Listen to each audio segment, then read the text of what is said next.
আমরা বহুদিন পর একত্রিত হয়েছি। দেখুন, আমরা নবান্ন উৎসবে সামিল হয়েছি একসঙ্গে। জয়ান্তীর বাড়িতে জয়ান্তি এসছেন, আমাদের মাস্টার মশাই উনি এসছেন। আমরা আজকে অনেক দিন পরে গান নিয়ে বসেছি, এই জলযোগ করছি পরমান্ন দিয়ে, নবান্ন উৎসব একসঙ্গেই যেন আমাদের হয়ে যাচ্ছে। তা আমরা সকলে মিলে নবান্ন উৎসবে সামিল হই এবং আমাদের গতদিন গেছে সংক্রান্তি, সেই সংক্রান্তি উপলক্ষে আজকে আনন্দের আমেজে আমরা আজকেও নিত্য নতুনভাবে আনন্দে যেন থাকতে পারি, এই প্রার্থনা নিয়ে মাস্টারমশাই একটু আমাদের গান গেয়ে শোনাবেন পরে। তো আগে আমরা এই পরমান্ন গ্রহণ করে নিই, তারপরে ফিরছি। শুভ সকাল, শুভ সকাল, শুভ সকাল। সকলের মঙ্গল কামনা করছি। হরে কৃষ্ণ, হরে কৃষ্ণ, হরে কৃষ্ণ, হরে কৃষ্ণ। যে ভালোবাসা মানুষের সঙ্গে, একটা দিনকে ভাবতে হবে আমার একটা দিন চলে গেল, অর্থাৎ মৃত্যুর দিকে আমরা এগিয়ে যাচ্ছি। এই ভব সংসারে কেউ আমরা বাঁচতে আসিনি গো, আমরা এসেছি মরতে এই ভব সংসারে। কিন্তু অনাদির আদি গোবিন্দ আবার বলেছেন যে দেখো, তোমরা আমাকে স্মরণ করো, মামেকং শরণং ব্রজ সর্বধর্ম পরিত্যাজ্য।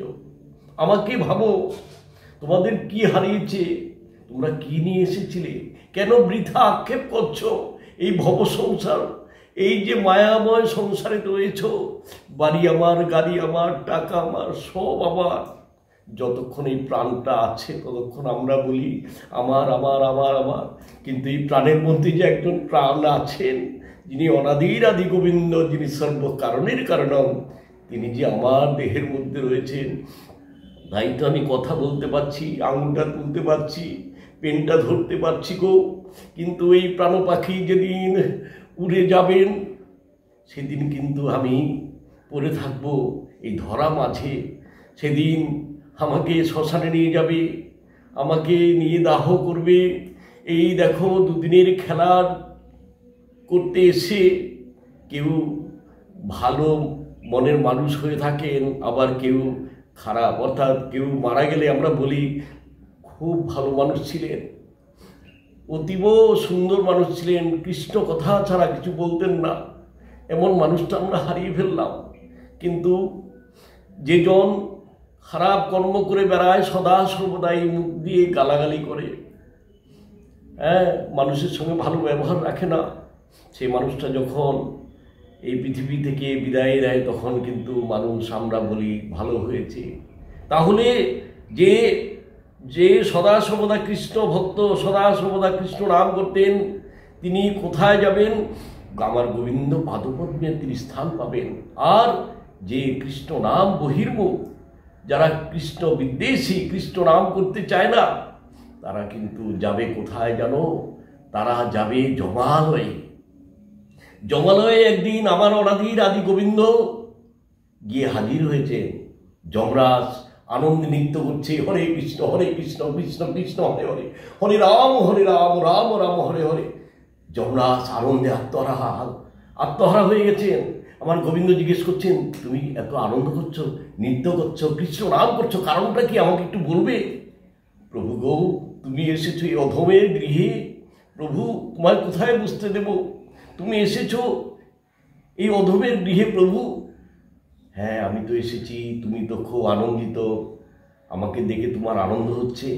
কিন্তু দক্ষিণ মুখে তাকিয়ে দেখলেন আমার গোবিন্দ, ক্রন্দনের আওয়াজ শুনতে পাওয়া যাচ্ছে, মানুষের আর্তনাদ, তারা হাউ মাউ করে কান্নাকাটি করছে, তাদের কত কষ্ট।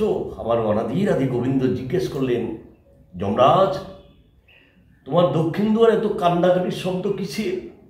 প্রভু গো, যারা পাপ কর্ম করেছে ভব মাঝে এসে তারা ক্রন্দন করছে, তারা এত কষ্ট পাচ্ছে, সাজা পাচ্ছে, তারা সাজা। গোবিন্দ বললেন, দেখো, আমি তাদেরকে উদ্ধারের যদি একটা পথ করে দিতে পারি। নারদকে ডাকলেন। নারদ এসে বলছেন, প্রভু তুমি কোথায় থাকো? তোমাকে যে পাই না, কখনো কখনো তোমাকে না পেয়ে আমি অভিভূত হয়ে যাই, বিস্মিত হয়ে যাই, প্রভু গেলেন কোথায়? অনাদি আদি বলছেন, নাহং তিষ্ঠামি বৈকুণ্ঠে যোগিনং হৃদয়ে নচ মদ্ভক্তা যত্র গায়ন্তি তত্র তিষ্ঠামি নারদ। এ নারদ, আমি কোথায় থাকি জানো? আমি নাহং তিষ্ঠামি বৈকুণ্ঠে, বৈকুণ্ঠে আমি থাকি না, যোগীর হৃদয়েও থাকি না। যারা যুগ যুগান্তর ধরে নাম করছে, কৃষ্ণ নাম করছে, আমি তাদের কাছে থাকি না। নাহং তিষ্ঠামি বৈকুণ্ঠেন যোগিনং হৃদয়ে নচ মদ্ভক্তা যত্র গায়ন্তি তত্র তিষ্ঠামি নারদ। আজ আমার অনাদির আদি গোবিন্দ এসেছেন এই জয়ার বাড়িতে। আমার দৃঢ় বিশ্বাস তিনি আছেন, নইলে এত প্রেমানন্দ হয় কেন? তিনি যদি আসেন তবেই তো আনন্দ, প্রেম প্লাস আনন্দ, এই আনন্দ হয় গো। এই আনন্দে আত্মহারা হয়ে যায়, অর্থাৎ মানুষ নাম করতে করতে কৃষ্ণময় হয়ে যায়। তাই যমরাজকে যখন বললেন, যমরাজ কিন্তু পরম ভক্ত। আমরা হয়তো অনেকে খারাপ ভাবি, জমালয়ে নিয়ে যাওয়া হচ্ছে এই যে পাপি তাপিকে, কিন্তু যমরাজও কিন্তু হরিভক্ত, কৃষ্ণ ভক্ত। তাই আমার গোবিন্দ বললেন যে দেখো, এই মুহূর্তে আমি একটি সুন্দরী নারীর সৃষ্টি করব। হ্যাঁ প্রভু, করো দেখি।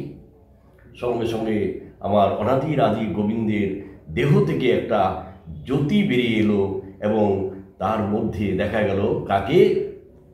একটা সুন্দরী কন্যা, একটা নারী। তো সেই নারীটার নাম আমার অনাদির আদি গোবিন্দ রাখলেন একাদশী।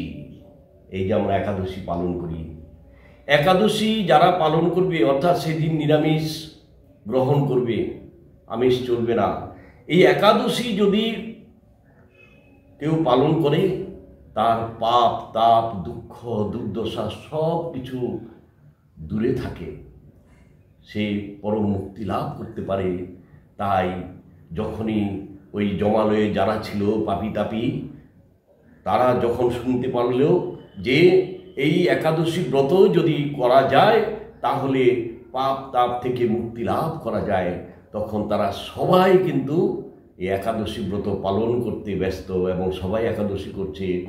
আর এদিকে যমরাজের যেখানে এত পাপিতাপি ছিল, সব পাপিতাপি মুক্তি লাভ করলো। অর্থাৎ আমার গোবিন্দ কৃপাময়, তাকে প্রাণ ভরে ডাকলে তিনি দেখা না দিয়ে থাকতে পারেন না। তিনি যে কৃপা সাগর গো, তাই তিনি কৃপা করেছেন ভক্তদের, তোমরা হরিনাম করো, কৃষ্ণ নাম করো। দেখো শঙ্খ চক্র গদা পদ্মধারী নারায়ণ সত্যযুগে ছিলেন, ত্রেতায় রাম ধনুকধারী, দাপরে শ্রীকৃষ্ণ, কলিতে মহাপ্রভু চৈতন্য, তিনি নিয়ে এলেন হরিনামের ডালা। সেই হরিনাম তোমরা সবাই জপ করো, সদা সর্বদা বলতে থাকো হরে কৃষ্ণ কৃষ্ণ কৃষ্ণ হরে হরে, হরে রাম রাম রাম হরে হরে। যদি এই মন্ত্র তোমরা করতে পারো, খাইতে বসিতে শুইতে চলিতে ফিরিতে সদা সর্বদা অপরাধ শূন্য হয়ে লও কৃষ্ণ নাম।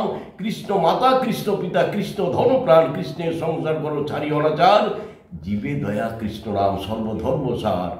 আজকে এখানে গ্রন্থ বিশ্রাম দিলাম। হরে কৃষ্ণ। সবাই ভালো থাকুন, সকলের মঙ্গল কামনা করি। হে ভগবান সবাইকে ভালো রাখুন। ওম তৎসৎ ওম তৎসৎ ওম তৎসৎ। হরে কৃষ্ণ। হরি বল হরি বল হরি বল।